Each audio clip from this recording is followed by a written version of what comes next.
Okay, in this short lecture, we'll be talking about cultural reception or cultural consumption. Some people talk about that. They're both basically talking about the same thing.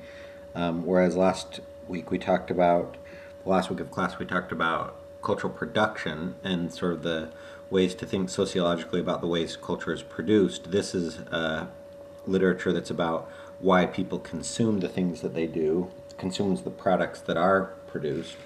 And more recently, these two questions have become separate. So it used to be more that, you know, people thought that it was more cultural producers that incited, like marketing people. So think if you've ever seen Mad Men, like people like Don Draper that basically created, want or desire in the marketplace for products, and then that was the main explanation for why people consume those things. But what's emerged more recently in the sociology of culture is just that understanding cultural reception needs to be something that questions you ask on their own, independent of the production process. But obviously, those two things are closely related. So,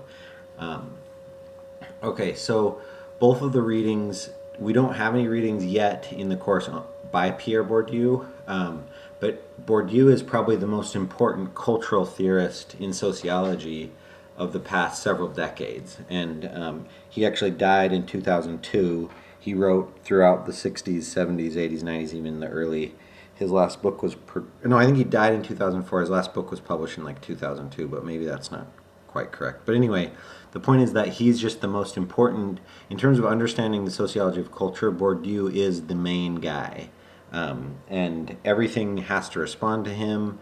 Both of the readings from this week were sort of about that. Bethany Bryson thinks that her findings go against his theories of cultural consumption. But anyway, so I just want to we're actually going to spend a whole week on him later in the semester. Those are actually the only two readings that haven't been posted. I'm trying to find some easy things from him. He's actually just notoriously difficult to read.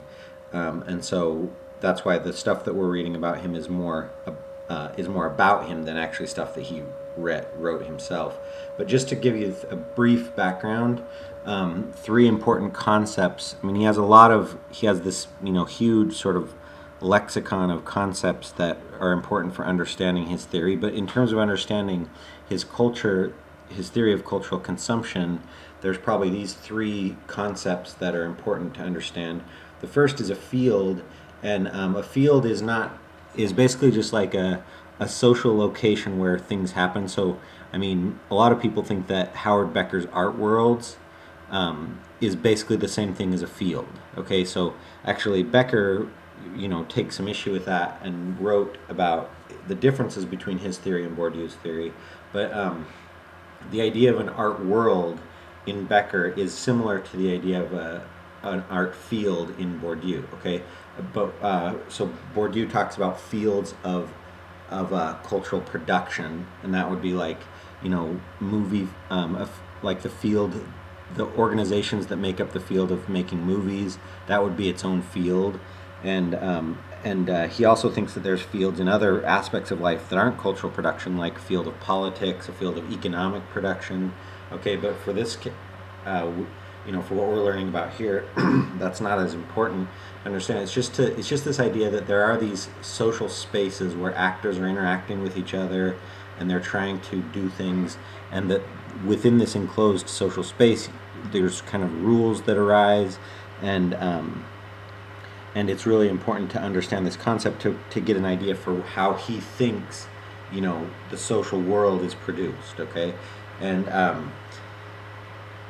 so the next concept, habitus, is basically about where field is about the larger sort of system or social context in which actors are acting. Habitus is more about the individual. So a habitus is basically like your set of habits. I mean, it's a Latin word. It comes from the original Greek word hexis, which hexis actually just means learned things that you've learned, like habits that you've learned.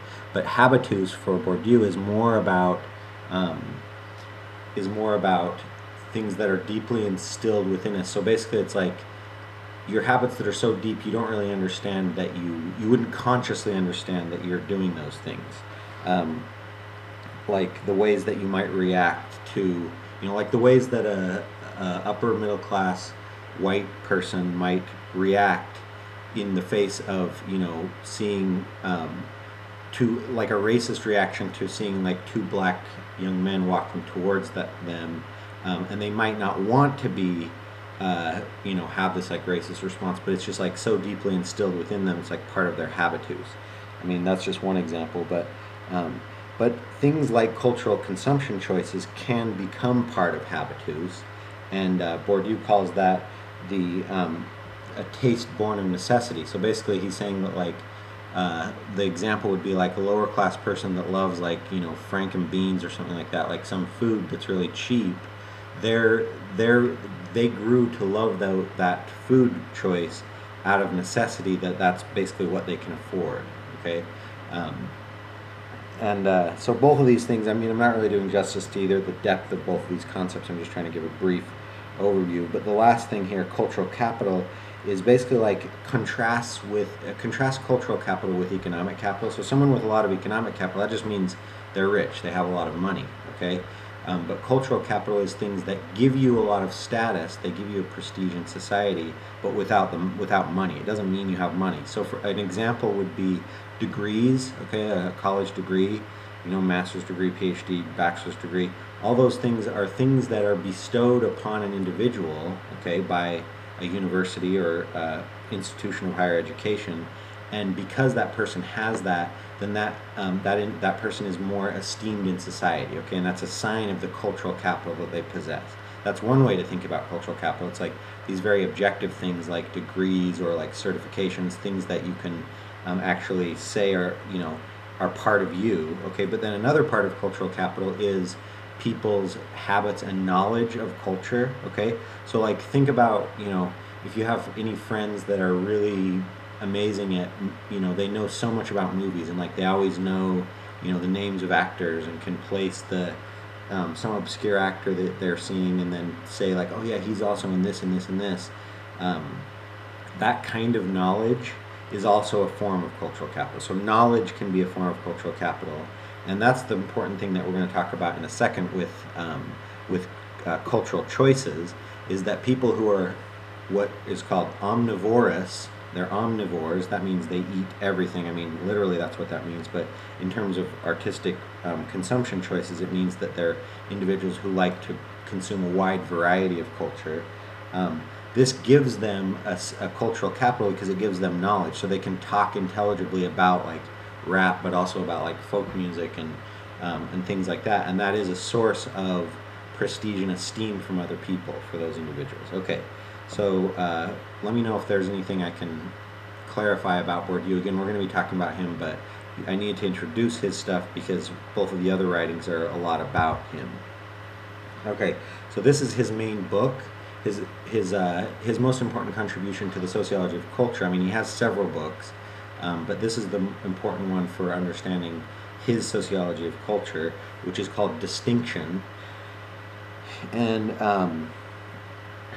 so he doesn't even, the term cultural omnivore is actually not that important to him, but it's become important to the theory and research that's come after that. Some of it's critiquing him, and some of it is in agreement with him. So again, I already kind of explained what a cultural omnivore is, and an example of that would be someone who is from the upper class or upper middle class, and then they choose to consume, quote unquote, lowbrow culture, like culture that's maybe produced more for people in working classes. And examples of this would be like folk music. Okay, now it's not a lowbrow thing at all, but it used to be the case that people who liked folk music, like that was a sign that you weren't really upper class, that that was like a distinction thing. Like back before, decades before Bethany Bryson was measuring people saying that they like anything but heavy metal, and that, I mean, they don't like, the thing that Bethany Bryson found was that people don't want to create symbolic boundaries by saying they don't like country, rap, and heavy metal, but folk music used to play that same role, okay, but then you get upper class people that are sort of like slumming would be kind of like a slang term into lowbrow cultures, and then finding the aesthetic appreciation of that. Okay, and the argument about cultural omnivores is that their consumption of this lowbrow culture is fundamentally different than the individuals from those working classes' consumption of that culture, because the upper class individual can focus on form as opposed to content, and that becomes this important distinction. Again, it all comes back to distinction. It all comes back to, you can think of distinction as like a difference in a symbolic boundary. So you have one group trying to draw a symbolic boundary around themselves, so they're trying to make a distinction between themselves and other people outside of that symbolic boundary. Okay, so all of this comes back to the same idea. That's why the book is called Distinction, that individuals who have this high cultural capital, usually because they come from higher socioeconomic backgrounds, their consumption of lowbrow culture is just fundamentally different, in that they're focused on form rather than content, and that this process, like the way these individuals consume this culture, is really important in creating distinction between classes. Okay, and this is important for. So a lot of people try to argue that that the study of culture is kind of a waste of time. That like the real sociology needs to be about the inequality and the way that inequality is reproduced. But what distinction shows is this important thing that a lot of the basis of reproducing inequality in society comes down to people's choices of consumption, because that allows people within one group, within one symbolic boundary, to identify those in another symbolic boundary, that distinction creates the basis for this difference upon which discrimination occurs, and opportunities are given to one group versus another. And it really is quite convincing, some of the research about these statistical, patterns in the ways that people from different classes consume culture. Okay, so I think the next slide is about Bryson. Okay, so this article, I think that it's an important one to read to get an idea of the kind of research and that can be done about the sociology of consumption and cultural reception, but it's dated article. It's obviously, the article is about 18 years old, but the data is 21 years old. So this is about people's music consumption choices from 1993. So basically, the principle is the same today, and that's why I think this is such a valuable article. But this is what the discussion question is about thinking about things today, and I have some hints obviously on the right there, these pictures of the kinds of cultural consumption choices that are similar to drawing symbolic boundaries as, say, like country and heavy metal were in the mid-90s. Okay, so I guess really one of the other important points from the Bryson article is that what she found is that these symbolic boundaries are drawn not by the cultural consumption choices that you have in common with other people, because a lot of people could say that they like a particular genre of music that is widely liked across different different classes or races or ethnic groups or anything like that, but more the symbolic process, the process of creating some strong symbolic boundaries, is actually more about what you reject, okay, the music that you don't like. And that's why the phrase anything but heavy metal is something that is common, like I like anything but country and heavy metal. That would have been a common thing to hear back in that time. I think that's still somewhat common, but now there are other artists and other genres of music that like most people just roundly reject. Okay, and by rejecting that, they are making a distinction between the class that they're in and the class that the individuals who consume those things are in. And okay, so then the other thing about these two articles that we read today, this last bullet point on this slide, is that Bryson actually thinks that her findings go against Bourdieu's theory, that Bourdieu doesn't actually predict that cultural omnivorousness is a thing.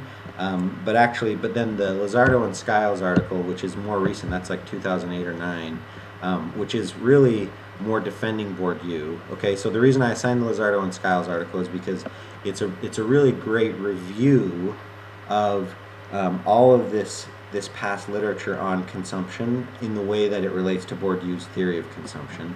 And so, what I would say about that reading is that it's really great one if you want to like really understand what's going on.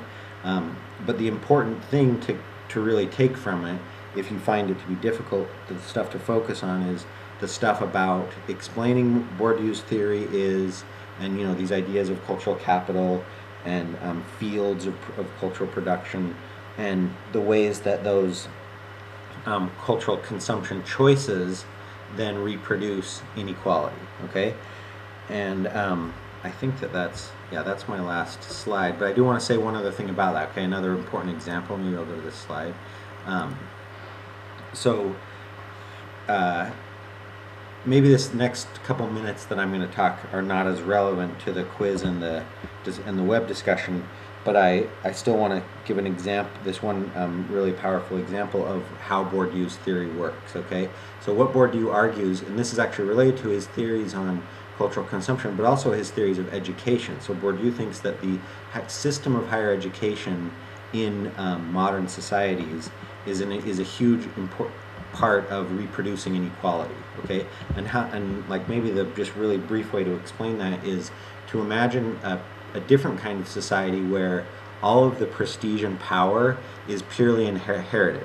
So you think of like being a king is just like if you were the son of the king, you become the king and you inherit all of that power. Okay, but then as society progressed towards what people call meritocracy, or meaning like you don't just get, it's not just a birthright, everything you have to earn it, you have to get it by merit. So we're in a society that's supposedly a meritocracy.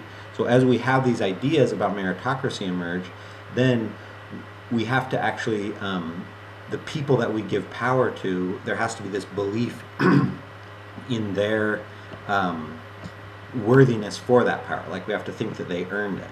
Okay, so and a classic example of this would be in American politics.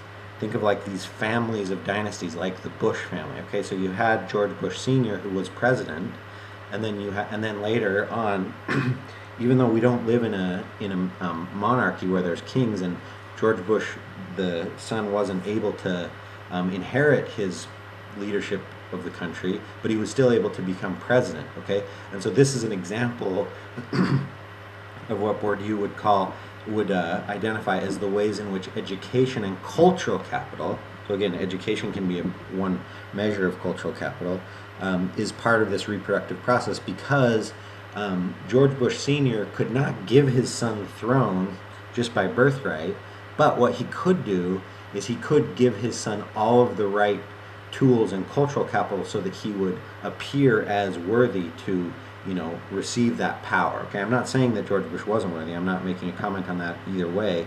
I'm just saying that because George W. Bush was able to, went to Yale University and like have this upbringing that allowed him to cultivate a lot of cultural capital, then he was able to rise and be able to be perceived as more worthy than someone who maybe wouldn't have had those same opportunities. Okay, and so the point of Bourdieu is again about reproducing inequality, is that the reason why these cultural consumption things become so important for maintaining the status quo power structures in society, not only the cultural consumption things but the education stuff, is that it allows us to carry on the appearance of meritocracy, but really it's just the upper classes that are giving their children the cultural capital needed to be powerful in society, and then preventing, because of lack of education opportunities and lack of cultural consumption opportunities, preventing the lower classes from being able to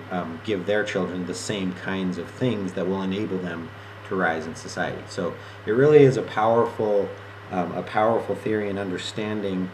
It's just like, why do people consume the things that they do? I mean, and to understand that a lot of cultural consumption, I mean, it is a sort of cynical theory, but it doesn't have to be. But most people take it as a sort of cynical theory that's like, oh yeah, people are making those cultural consumption choices. It's more about, their own gaining of cultural capital so that they can be, have more status in society. And I don't think anybody's explicitly thinking that, like, oh, I'm going to go to this, this bluegrass concert so I can gain cultural capital. Nobody's thinking that, but what Bourdieu shows is that the patterns, that's what ends up being functionally what happens, is that this cultural omnivorousness becomes a source of cultural capital that then, upon that cultural capital, is built this higher status in society that is not achievable by people from lower classes without the opportunities to make those consumption choices. Okay. This has already been 20 minutes. I was actually asked to said that my lectures could be longer and that would be helpful for some people. So tried to give a little bit more, but please ask questions and let me know if you have any questions about. There is a web discussion quiz and writing assignment. I think all of that should be pretty self-explanatory based on the readings and the lecture, but please let me know if there's any questions. Thank you.